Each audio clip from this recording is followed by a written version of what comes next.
Hello viewers, I'm Justin with Second Amendment Sports, and today we're going to talk about optics. We're going to talk about optics for the AR-15. AR-15 has been pretty popular lately. I get a question almost every day about, hey man, what kind of optics should I get on my gun? How should I zero that in? What's the best choice? Well, we're going to do a three-part video. We're going to talk about red dots first. We're also going to talk about variable power optics in later videos. And we'll also talk about the fixed power optics like this ACOG here, and the benefits with those as well. But today, we're going to talk about red dots. So, red dots have been a popular choice for good reason. Red dots are fast, easy to use. They don't require any kind of set eye relief. You can put them anywhere on your gun, and as long as you can see that red dot, put it on your target and fire, you most likely hit your target. So, definitely the fastest option between the three, and an excellent choice. So, you picked your red dot, and red dots come in all kinds of sizes. You've got this little Triticon here. You've got this Sig Romeo 4 here. You've got an EOTech here, and then of course this Aimpoint. This is the Pro Patrol Rifle Optic. All excellent choices.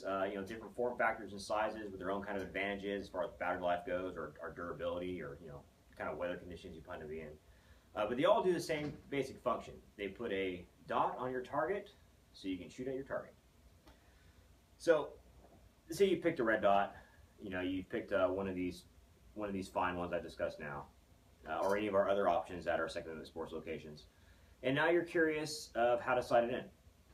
So, a couple things you need to understand when sighting a red dot. A red dot doesn't have any kind of bullet drop compensation, or most models don't. Some EOTechs do, but most are just a dot. So, you want to be able to utilize that dot, at the maximum range you can, but still be able to hit stuff in between effectively. So, to do that, you have to understand something called point-blank range.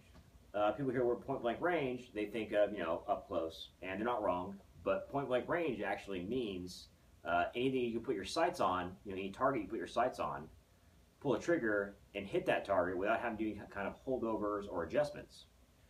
So, you want to set an effective maximum point-blank range for a red dot.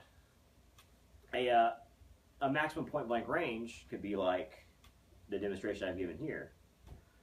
This is a 50-yard zero for a 55 grain full metal jacket round. So for this type of zero, you would put your red dot to where you hit your target at 50 yards, put your red dot directly on target. And this will give you, 2.3 inches low at 5 yards, you're zeroed at 50, 2 inches high at 150 yards, back on at zero again at 220 yards, which is also 200 meters, and then 2 inches low at 250 yards. This is a popular zero to use. Some people also refer to it as a battle sight zero. And the reason they refer to it like that is you can really put your sight on anything that's silhouette size like this and hit your target all the way up to 250 yards. You'll still get good hits on that center area there, like I've shown. And, you'll be able to effectively hit it at any of those ranges. So, understanding that gets you good hits, 250 yards with a red dot. Red dots are good for that kind of shooting. Well, hey, how do I zero my gun? This is a question I get all the time. How do I zero my red dot in a 25-yard range? Well, if you want this type of trajectory here, and it's a good one to pick, and you're going to be shooting mostly ball ammunition, which most people shoot anyways, 55 grain ball ammo. Well, 1.2 inches low at 25 yards will get you this 50-yard zero if you're using a 55 grain full metal jacket. With 1.2 inches low, that's where your bullets will impact 1.2 inches low. You're aiming at a target, your bullets will impact 1.2 inches low at 25 yards. So that, you set that up here in our range. You're gonna confirm those hits, at a longer range, but here you can set that up and get really close. I've set most of my guns up in my 25-yard range here, and I've never had a problem really hitting targets out any farther than that once I do that. So that's the advantage to red dots. They're fast. You can shoot out 250 yards. It's not high precision, but if you want shooting at silhouette-sized targets or even still plates, you just want to get that nice, that ding ding every time, or get some good targets on like some faster competition shooting and whatnot. It's a good choice. And this is, of course, specific for the AR-15. This may not be the same for like a SCAR or like a Tavor. Some of those guns have a higher height over bore than an AR-15 does. A height over bore on a AR-15 is 2.6 inches for most optics, 2.6 to 2.8 roughly, depending on the type of mount you use. Tavoras are almost a full 4 inches, and scars are about 3.6. And then, of course, other type platforms might be a little different. But we'd be more willing to help you out with those other platforms. Just give your local Second Amendment Sports a call.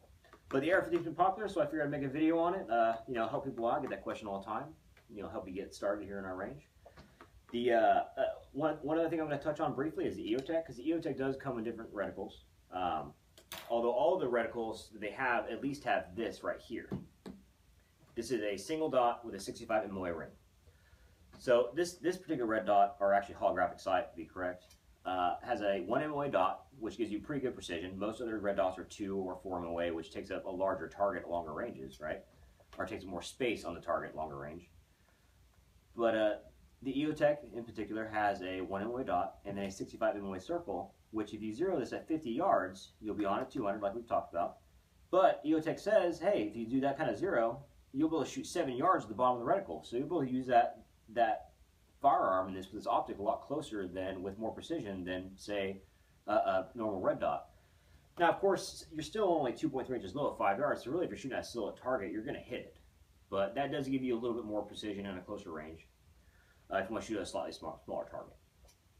So that's the key. That's the nice advantage of red dots. Fast, easy to use. You can get a good workable zero with those. Maybe not the same kind of precision as like a magnified optic would be, but it's still an effective system, and that shows a lot of the popularity of the optic too. That a lot of people believe that as well.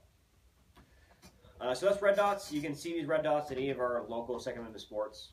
Call in, ask for help, come grab a guy. Whatever you need, we'll definitely help you out. So that's the first video on red dots. Stay tuned for the next videos, and have a good day. Thank you.